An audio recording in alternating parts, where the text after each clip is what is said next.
नमस्कार, होमस्टाईल कुकिंगमध्ये तुमचं खूप खूप स्वागत करते। तर आज मी बनवणार आहे कैरीचं सार। त्यासाठी काय काय साहित्य आपण घेतले ते पाहूया। त्यासाठी मी एक कैरी घेतली आहे, त्याचं साल काढून घेतले, छोटे छोटे पीस करून घेतले।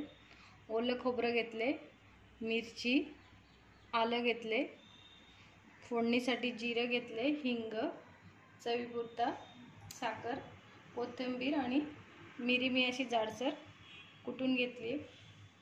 सगळ्यात आधी आपल्याला कैरी शिजवून घ्यायची। एक 5-10 मिनिटं शिजायला ठेवू आपण आधी कैरी। एक 5 ते 10 मिनिटच ठेवायची शिजायला। त्यानंतर आपण नारळाचं दूध काढून घेऊ।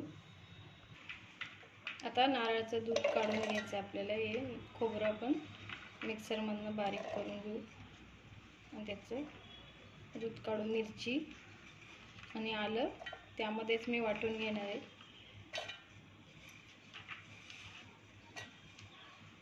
आणि नारळाचं दूध काढताना नेहमी कोमट पाणीच वापरायचं आहे, छान निघतं दूध नारळाचं। त्यात मी कोमटच पाणी वापरलंय।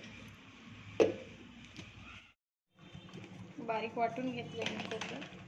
आता आपण हे चाळणीने गाळून घेऊ। अशी चाळून घेतली मी।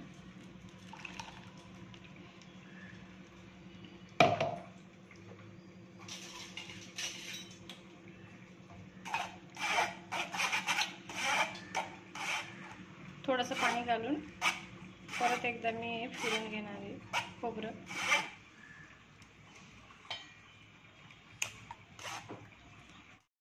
नारळाचं दूध काढून घेतले मी 2 वेळा। खोबरं मिक्सरमध्ये फिरून अशा प्रकारे एवढं दूध निघाले। कैरी पण शिजली आहे। आता हा कैरीचा गर पण आपल्याला त्या नारळाच्या दुधामध्ये घालायचा आहे। तो पण मी किसणीने स्मॅश करून टाकणार आहे।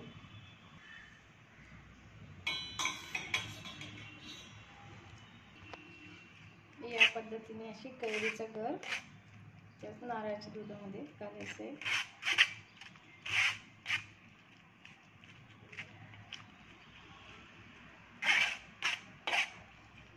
कैरी पण छान शिजली आहे, झालंय पूर्ण गर पण काढून। आता हा नारळाचं दूध आणि आपण एक उकळी काढून घेऊ पातेल्यात टाकून। मी एक टोपमध्ये ओतून घेतले। आता आपण एक उकळी काढून घेऊ।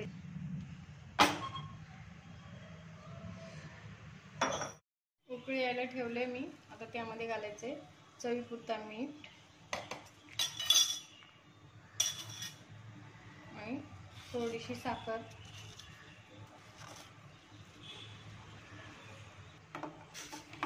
उकळी आली आहे। आता मी खाली उतरून ठेवते आणि आपण फोडणीला देऊ याला। फोडणीसाठी तेल घालते। तुम्हाला तूप आवडत असेल तर तुम्ही तेलाच्या ऐवजी तूप पण वापरू शकता।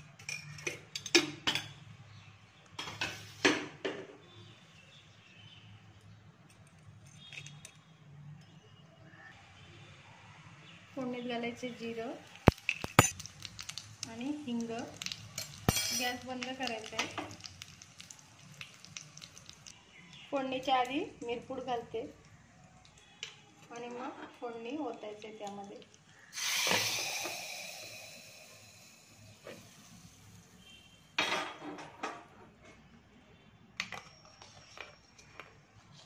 व्यवस्थित आपण हलवून घेऊ एकदा।